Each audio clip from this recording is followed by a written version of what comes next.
Jadi di sini kami akan membedah sebuah film yang berjudul Our Fathers. Jadi film Our Fathers ini merupakan sebuah film dokumenter yang dirilis pada tahun 2022.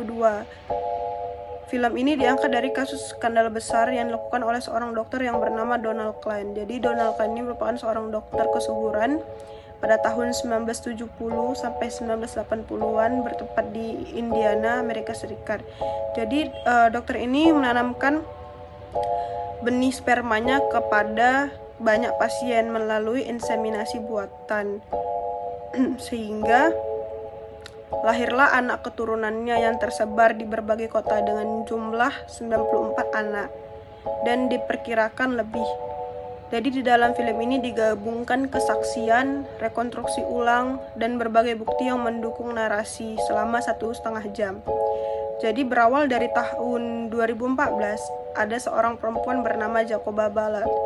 Jadi Jacoba Ballard ini mempertanyakan mengapa dirinya memiliki rambut pirang di tengah keluarganya yang memiliki rambut dan mata berwarna hitam. Karena ia penasaran, dia mencari tahu dan akhirnya dia menemukan jawabannya bahwa dia merupakan anak yang diperoleh dari donor sperma. Mengetahui hal itu, Jacoba lantas melakukan tes DNA demi menemukan saudara tirinya.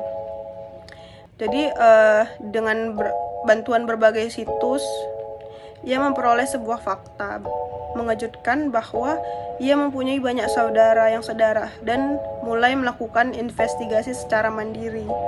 Ia pun akhirnya berhasil membongkar skandal besar Dr. Klein yang tersimpan berpuluh-puluh tahun lamanya.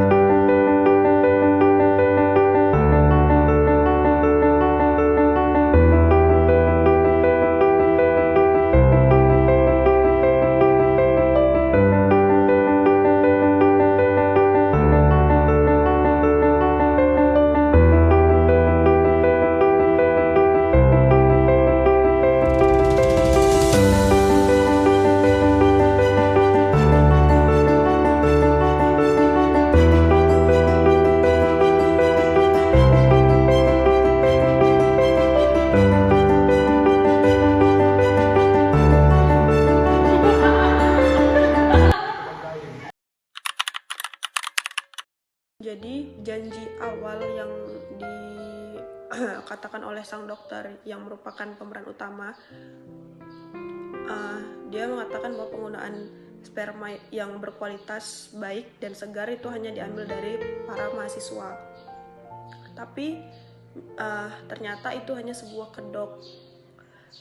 kedok perlakuan tidak etis yang dilakukannya. Nyatanya dia menggunakan sperma beku miliknya sendiri. Dan dia juga mengatakan bahwa setiap sampel sperma hanya dipakai atau digunakan 3 kali. Tapi nyatanya sudah ditemukan 94 korban atau 94 orang yang dihasilkan dari tindakan pemerkosaan medis tersebut. Baik, menurut saya Dr. Klein jelas telah menyalahi etika kedokteran dalam prinsip otonomi pasien. Pasien seharusnya berhak mengetahui tindakan apa yang akan diberikan kepada mereka selanjutnya dan berhak untuk menolaknya. Dokter seharusnya menghormati hak pasiennya sebagai makhluk hidup, yang dimana mereka berhak memutuskan jalan hidup yang mereka pilih. Memang terkadang dokter itu berhak menjadi penentu terbaik kepada pasiennya, tetapi itu hanya berlaku kepada keadaan-keadaan darurat saja. Nah, yang terlihat pada film ini jelas Dr. Klein tidak memberikan yang terbaik kepada pasiennya. Baik, menurut saya ini pernikahan sedara ini tanpa kita sadari banyak sekali resiko-resiko yang akan muncul di kemudian hari. Salah satunya yaitu ada gangguan kematian bayi saat lahir, bisa juga gangguan mental, bisa gangguan kecacatan, terus gangguan sistem imun. Jadi sebuah penelitian ini meneliti dan menemukan bahwa pernikahan sedara ini meningkatkan resiko kecacatan lahir hingga mencapai 2-3% banyaknya. Hal ini semakin menjadi resiko kepada pasiennya bahwa kalau pasiennya tidak sadar, dia sudah menikahi saudaranya sendiri. Kemungkinan ini akan meningkat setelah kita mengingat hasil inseminasi menggunakan sperma selin, dia menghasilkan mencapai 94 anak. Itu cukup banyak yang mereka mungkin tidak sadar bahwa mereka bersaudara, apalagi kalau misalnya mereka menikah tanpa mereka sadari ternyata mereka itu saudara dari satu ayahnya. Mewarisi genetiknya Klein saja sudah menjadi penderitaan sendiri, belum lagi penyakit bawaan yang tidak bisa mereka tolak.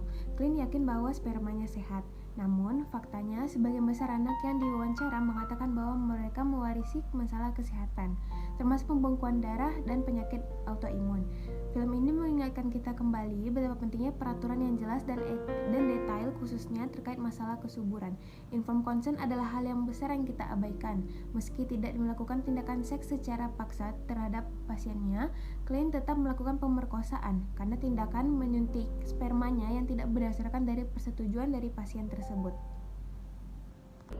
Saat salah satu korban melaporkan perbuatan keji Dr. Klein tersebut, alih-alih mendapatkan tuntutan dan hukuman, Dr. Klein malah mendapat simpati dan berbagai dukungan karena ia merupakan sosok figur yang cukup dikenal dan dihormati di daerah tersebut.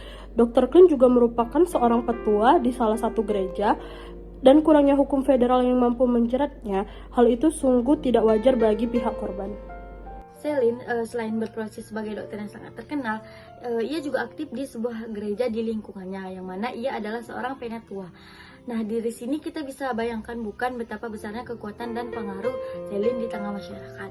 Maka pantas saja ketika bahkan Celine terbukti bersalah pun, dia masih banyak memperoleh banyak dukungan. Orang-orang yang memberikan dukungan kepada Celine ini bisa jadi disebabkan karena dua faktor. Faktor yang pertama adalah takut karena besarnya kekuatan yang dimiliki oleh Celine. Yang kedua, orang-orang ini sepenuhnya percaya kepada Celine, sehingga tidak percaya bahwa Celine dapat melakukan hal tersebut, atau percaya Celine benar melakukannya tapi membenarkan atas nama pemahaman terhadap agama. Bantuan kesuburan memang legal di berbagai belahan dunia, tetapi memiliki banyak dilema dalam pelaksanaannya. Umumnya muncul masalah pada keputusan metode pemilihan embrio terbaik dalam inseminasi buatan. Akan tetapi, penggunaan sperma bukan berasal dari pasien adalah pelanggaran yang sangat menggemparkan. Our Father menunjukkan bahwa realitas kekerasan bisa terjadi di mana saja dan dilakukan oleh siapa saja. Tidak ada perempuan atau keluarga yang menyangka akan menjadi korban kejahatan dari seorang dokter yang seharusnya menolongnya. Tidak ada orang yang akan menyangka memperoleh perbuatan buruk di tempat yang seharusnya menjadi ruang aman dan nyaman untuk mereka. Dalam film dapat kita ambil pelajaran dalam memandang kasus kekerasan. Harusnya kita dapat lebih terbuka untuk melihat dan fokus pada kasus yang sedang terjadi. Jacoba merupakan contoh korban yang memiliki keberanian bersuara untuk mendapatkan keadilan bagi dirinya. Nah, kesimpulan yang dapat kami ambil ialah semakin berkembangnya zaman, terutama dalam hal ilmu dan teknologi, membentuk pola pikir dan cara pandang seseorang itu berubah dari zaman ke zaman. Permasalahan yang timbul terkait perkembangan zaman ini bukan hanya berkaitan tentang akidah, akhlak, dan ibadah saja, tetapi juga tentang persoalan kedokteran kontemporer. Misalnya seperti inseminasi buatan yang marak terjadi di era kontemporer ini dan juga pada film Our Father. Inseminasi buatan yang haram dilakukan itu jika spermanya bukan berasal dari pasangan suami istri yang sah, yang dimana hal tersebut sama saja dengan perbuatan zina. Jika spermanya berasal dari pasangan suami istri yang sah, tentu hal tersebut diperbolehkan, meskipun menggunakan teknik inseminasi fertilisasi in vitro.